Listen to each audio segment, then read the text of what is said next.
At one stage in the Bengaluru test, it looked like that India would do the unthinkable. I mean, the way Sarfaraz Khan and Rishabh Pant were batting, it looked like that India would set New Zealand a target in excess of 200 or even 250. But it did not prove to be enough, as India lost a cluster of wickets for the second time in 3 days, and they went down in the M. Chinnaswamy test by 8 wickets. Now India are 1-0 behind in the series, and they will have a couple of more chances to not just draw level but at the very same time continue their winning run in home test matches that has been there since 2012. Let's take a look at some of the records that were created and broken in the opening test between India and New Zealand at the M. Chinnaswamy Stadium. Well, this was New Zealand's third ever test win against India in India, and their first since 1988. Well, their maiden win against India in Indian conditions came in 1969. Then the second came in 1988 at the Wankhede Stadium, and now the third one has come at the M. Chinnaswamy Stadium.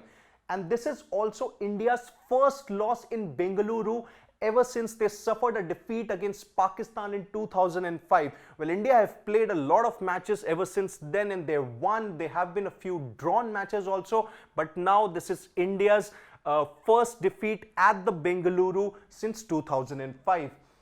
In fact, Tom Latham became the third New Zealand captain to win a test match in India. The first one was Graham Dowling in 1969. Second, John Wright, who is also India's former head coach during the late 90s and the early 2000s era. And now it's Tom Latham who has gone on to win a test as a New Zealand captain in India.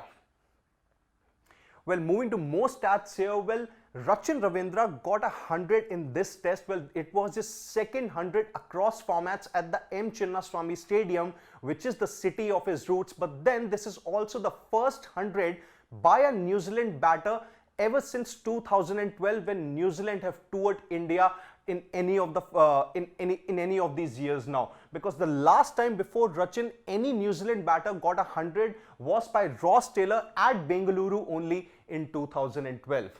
And this is also the first time since 1987 that India have lost 2 test matches at home to 2 different test teams. Well, one is obviously now against New Zealand here, and second, it came against England at Hyderabad earlier in 2024.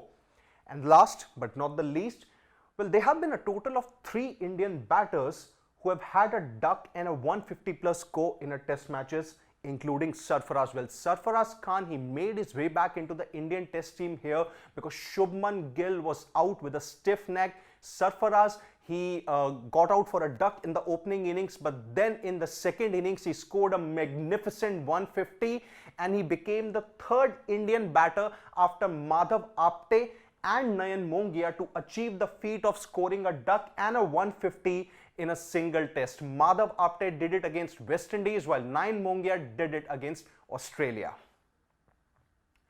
Well, there were obviously a plethora of records that were created and broken, but at the very same time, it did not really turn out to be a test that the Indian cricket team would have wanted. They did well in patches, but then suffering 2 collapses in 3 days, and at the very same time bowling showing lack of potency, it did hurt India's chances, and at the end New Zealand were able to break their jinx. What do you think? What would be the result of the second test between India and New Zealand in Pune that's going to start in 3 days from now?